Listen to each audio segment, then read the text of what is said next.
শেষ বিচারের শেষ আশ্রয় হচ্ছে কোর্ট।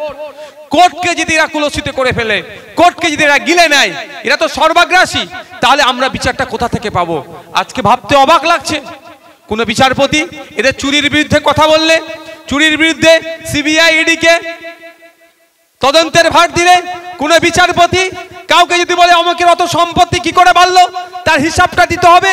কোন বিচারপতি পুলিশ ইন অ্যাকশন বা পুলিশ ওভার অ্যাকশন নিয়ে যদি কোনো অর্ডার করে, কি দেখছি আমরা?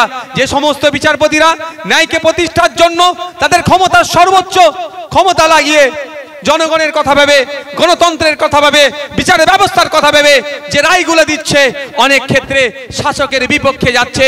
শাসকের এতে ঈর্ষা হচ্ছে, শাসকের এতে হিংসা হচ্ছে। শাসক সুকৌশলে তার গুন্ডামস্তান দিয়ে কারো বাড়ির কাছে পোস্টার লাগিয়ে দিচ্ছে, কারো স্বামীকে ডেকে ডিস্টার্ব করছে সিআইডি দিয়ে, কারো এজলাস বয়কট করছে, কারো নামে মিথ্যা ভাবে তাকে আক্রমণ করছে, কোন সময় মিডিয়ার মাধ্যমে কাউকে বসিয়ে দিয়ে সেই সমস্ত বিচারপতিদেরকে তারা কুলসিত করার চেষ্টা করছে।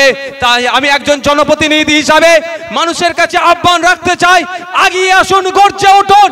আমাদের বিচারের শেষ স্থলটা যদি আজ কুলসিত হয়ে যায়, আমাদের বিচারের শেষ স্থলটা যদি আজকে কারো কুক্ষিগত হয়ে যায়, তাহলে আমরা কোথায় বিচার পাবো? তাই আমি আপনাদের বলবো, যে সমস্ত সাহসী বিচারপতিরা আজকে আমাদের কথা ভেবে, জনগণের কথা ভেবে, ন্যায়ের জন্য তারা শিরদাঁড়া সোজা রেখে তারা কাজ করে যাচ্ছে, তাদেরকে যদি শাসক নামক কোন যন্ত্র ডিস্টার্ব করতে যায়, আমরা সেই শাসক নামক যন্ত্রকে গণতান্ত্রিক প্রক্রিয়াতে সেখান থেকে আমরা বিসর্জন দেব, সেখান থেকে তাদেরকে গঙ্গায় ছুঁড়ে ফেলবো। হবে তো নাকি ভাই?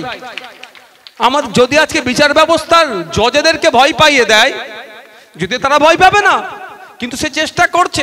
আজকে একটা পত্রিকায় দেখে আমি ভয় পেয়ে গেলাম রীতিমতো। এক বিচারপতির স্বামীকে সিআইডি ডেকেছিল, ডেকে দীর্ঘক্ষণ তাকে বসিয়ে রেখেছে। ইন্টারোগেশন করতেই পারে, কিন্তু এমন কিছু অন্যায় করেছে তার সাথে ওখানে বসিয়ে। সেই জন্য সেই বিচারপতির স্বামী, সে নিজে একজন অ্যাডভোকেট, তাকে যদি এরকম তার সাথে খারাপ আচরণ করে, তাহলে সাধারণ মানুষের সাথে কিভাবে করছে ভাবতে পেরেছেন? সেই অ্যাডভোকেট মহাশয় রাষ্ট্রপতিকে চিঠি করেছে, প্রধানমন্ত্রীকে চিঠি করেছে, মুখ্যমন্ত্রীকে চিঠি করেছে, রাজ্যপালকে চিঠি করেছে যে তার সাথে কিভাবে আচরণ করা হয়েছে।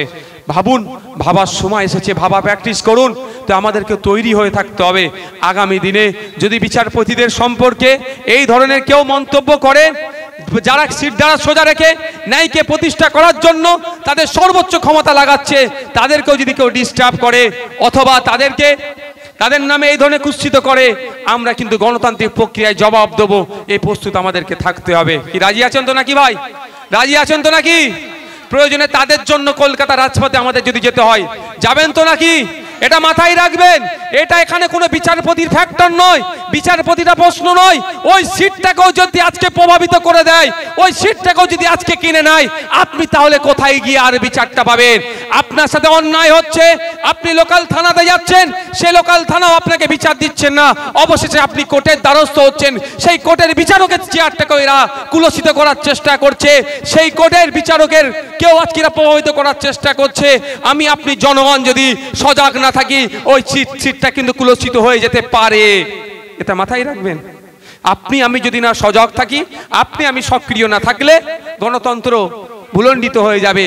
আপনাকে আমাকে সক্রিয় থাকতে হবে, সজাগ থাকতে হবে এবং আওয়াজ তুলতে হবে।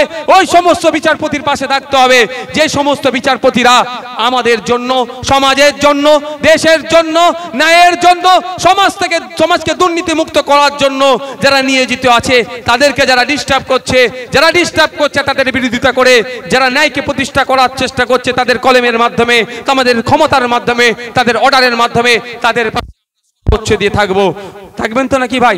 যদি আগামী দিনে কলকাতার রাজপথে যেতে হয়, ভাঙড়বাসী যাবে তো? ভাঙড়ের মায়েরা যাবেন তো আগামী দিনে? আগামী 21শে জানুয়ারি কলকাতার রাজপথে আবার দেখা হবে। মায়েরা, গতবারে বাপেরা গিয়েছিল, ভাইরা গিয়েছিল, এবারে মা বোনেদেরকেও যেতে হবে।